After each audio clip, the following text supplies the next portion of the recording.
But I think another objection that people have, like, well, Martin, I'm charging as much as I can. My competition will eat me alive if I don't Right. keep my prices where they are. I've even thought about lowering them. What's your response? Well, my response is that I hear that a lot, and there's no doubt there is competition out there.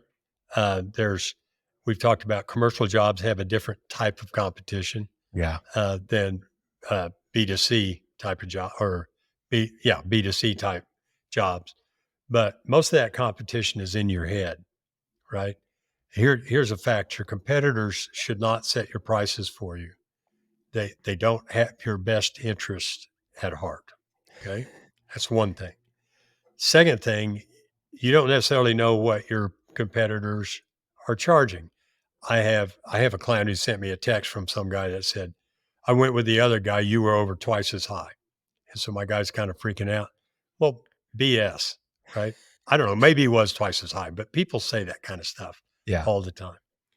The third thing is, if are you selling apples and apples, right? We've talked about this in the past. If you're doing Yeah. your bids and you're emailing them, you drive by the guy's house, they're not even home. You figure up some numbers based on square feet of concrete or square yards of concrete and deck lumber and stuff. And then you go home and you email it to them and they're getting other bids. The only thing you're competing there is a number, right? Hmm. And you can't blame your prospective client for choosing a low number because that's all they have to go on, right? Yeah. So if you want to charge more, you have to give people more. And that doesn't mean more square yards of concrete or cubic yards of concrete. It means give them an experience, give them Hmm. respect, give them your ears so that you hear exactly what they want and respond to it and build a relationship that they value. And people will pay more for the product with a relationship than just the product. Yeah. I mean, it's trust. Some people won't. Well, they're not your customers. Most people will. We've talked before about Stella Artois, Hmm. the Artois, however you say it. Their slogan, reassuringly expensive, Yeah. which I know we've talked about it before, but that's magnificent. I can think Hmm. of many times, especially on some place like Amazon, where there's no interaction. You're looking for some product. Literally, I was looking for game shears here a couple of weeks ago, to Hmm. clean pheasants. And all the game shears I saw in there were too cheap. I go, well, that can't be a Gerber. Gerber's cost $100. This is $20. And anyway, I wound up buying the highest price one I could, which was still less than $100. But I was laughing while I did it because I said, that's exactly it. I'm judging just on the price that can't be that good. Too good to And be that's the true. same with contractors. Yeah. Too good to Yeah. be true.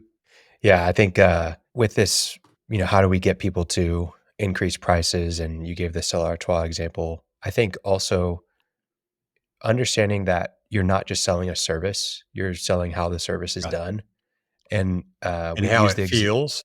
how it feels, the experience. We've used the example of Claude Hopkins before with Schlitz beer, Right. talking about their method and how they triple filter and it's in a cooling system. And then it's taken that we use these specific hops to make the beer. And it was a huge campaign that was super successful. But I think at like the core of that, it's, get people to buy into your method and they'll buy your service. Right. And so if you Well, do the thing, go ahead. well, just adding to Claude Hopkins' deal, it kind of went a little farther than that. Schlitz, this is in the 20s, I think, or 30s. Schlitz got the reputation as being the coldest, purest beer in the United States. And the point of it was every major brewery in the United States used exactly the same equipment and process Yeah. as Schlitz did. Yeah. So much of it is not actually being different. It's just showing that you're different. Right. It's making the claim that you're different. It's being different in how you give the experience. Like Right. I said just a second ago, like getting people to buy into your methods, get them to buy into your process, educate them on how you do things and how you do things differently. And again, this is going to be more on the residential or consumer side, but it can't even work on the commercial side if you do it right through relationships.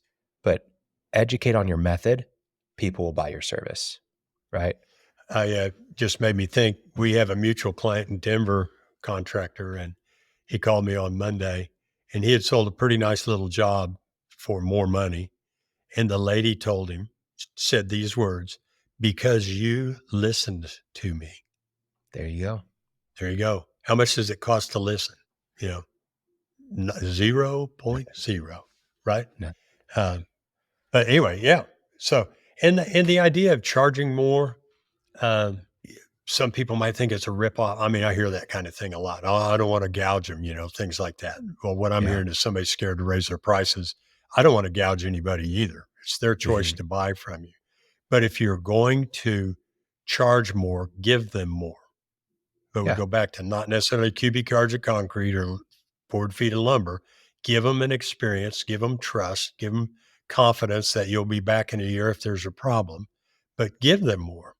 I have to, real quick story. My sister's an attorney here in Oklahoma. And years ago, she had a sign on her front desk, and it was $1,250 for a consultation. As family law, it's different than personal injury, no pay, no recovery, no pay.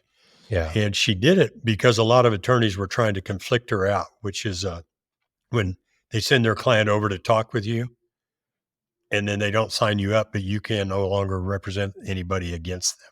So she put that Mm. charge in, $1,250, which is a lot. It's still a Mhm. lot for a consultation. And I asked her, I said, well, how the hell can you do that? She goes, I give them $1,250 worth of information. We're not just in there shooting the breeze. I'm in there telling them how the cow ate the cabbage. This is how it's going to go down. This, you got to look for it. People paid it. There you But go. the point there is she gave them value, and we're doing that as contractors too. Give them something that they value that isn't just adding to your cost.